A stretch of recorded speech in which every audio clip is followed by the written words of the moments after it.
let's not win the war, let's win the peace is sort of the theme that the government has. So let's not just rebuild the old, let's use this to kind of think about how we want to build for the future. And a number of themes have been raised here.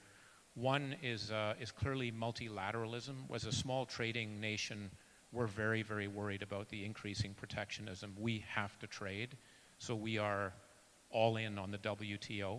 That it is fundamental. We have to have a appellate court. We have to have that system working. We are all in on the WHO. We need to cooperate.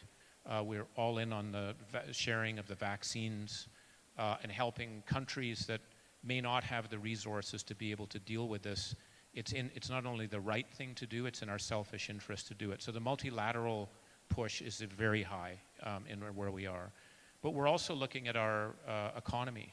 And one of the phrases that's used in Canada is in 3 months, we've done 10 years. And what we mean by that is if you look at the adoption of technology, if you looked at the trend lines, we're where we would have been in 10 years in 3 months because people were forced to go online. It was a re-education of the system.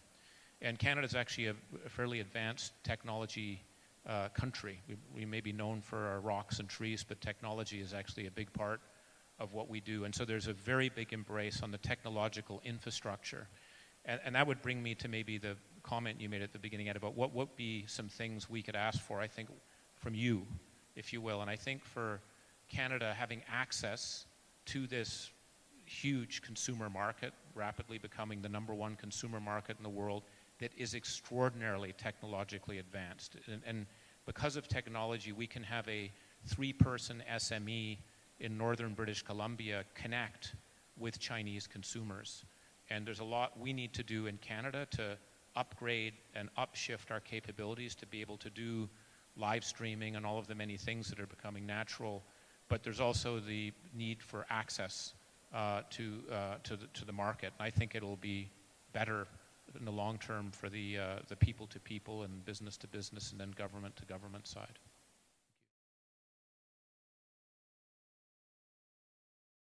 I do think this crisis has caused us all to step back a bit on it. I think we all have strong views. In Canada, too, privacy and protection is very important.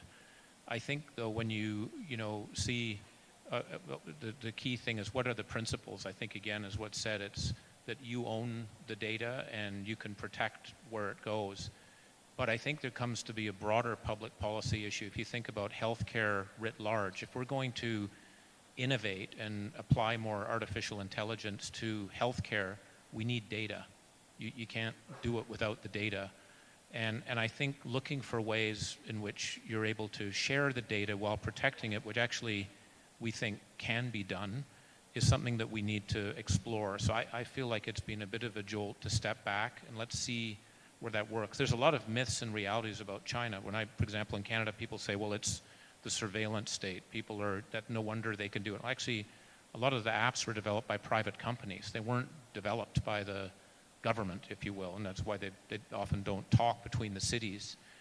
But I think looking for ways in which you can have, the protection and privacy and perhaps even an ability to share, maybe you participate, it's your asset, and be able to allow something that might be better for the public policy side. I hope we will have those discussions because that could be a big opportunity.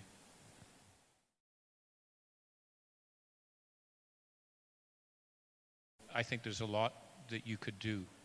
I wouldn't be so focused on the COVID-specific side. I think it's more the economic side. And I do think that, this world is shifting to a much more technology-enabled commerce system.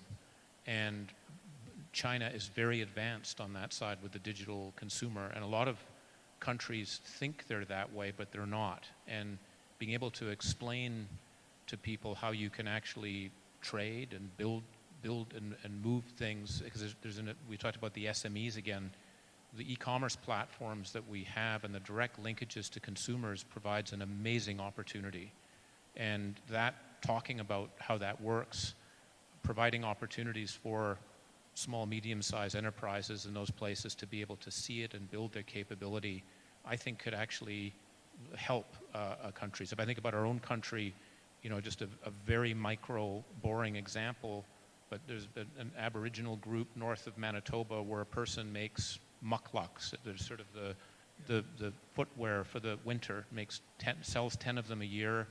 Shopify, which is an online platform in Canada, with Canada Post being a logistics supplier, all of a sudden that muckluck producer has access to a global market and is selling 5,000 of them a year, right, to people. And again, that's a very that person's never been out of their hometown.